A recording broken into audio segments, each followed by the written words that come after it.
Пасля ж суботы, на досвідку першага дня ад суботы, прыйшла Марыя Магдалена і другая Марыя паглядзець магілу. І вось страшна затрэслася зямля, бо анёл Господаў сышоў з неба і, падышоўшы, адваліў камень і сядзеў на ім. А выгляд яго быў як маланка, і адзенне яго, як снег белае. Ад страху перад ім затрымцелі вартаўнікі і сталі як мёртвыя.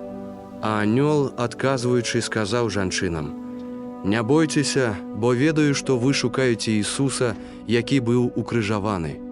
Няма яго тут, бо ён уваскрос, як сказаў. Ідзіце і паглядзіце на месца, дзе Господ быў пакладзены.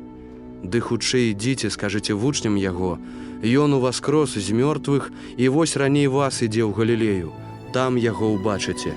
Вось я сказаў вам». І выйшаўшы хутка з магілы, са страхам і вялікую радасцю пабеглі яны, каб паведаміць вучням яго.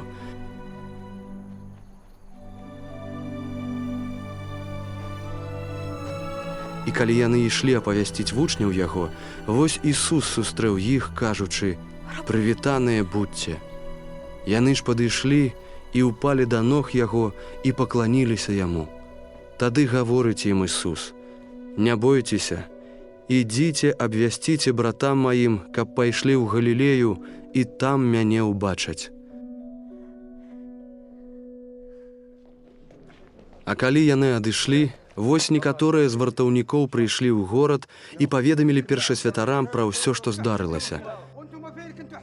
Тыя ж сабраліся са старшынямі і, учыніўшы раду, далі жаўнерам многа грошай, кажучы: «Паведамляйце, а вучні яго прыйшлі ноччу і выкралі яго, пакуль мы спалі».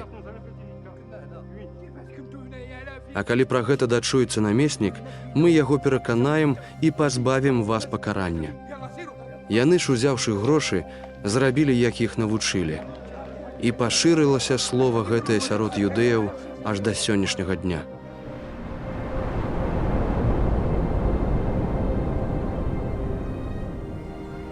А 11 вучняў пайшлі ў Галілею на гару, куды ім загадаў Ісус. І, убачыўшы яго, пакланіліся, а некаторыя сумняваліся. Ісус жа, падышоўшы, звярнуўся да іх, кажучы: «Дадзена мне ўся ўлада на небе і на зямлі. Дык ідзіце і навучайце ўсе народы, хрысцячы іх у імя Айца і Сына і Святога Духа, навучаючы іх выконваць усё, што я вам перадаў. І вось я з вамі ва ўсе дні, аж да сканчэння века. Амін».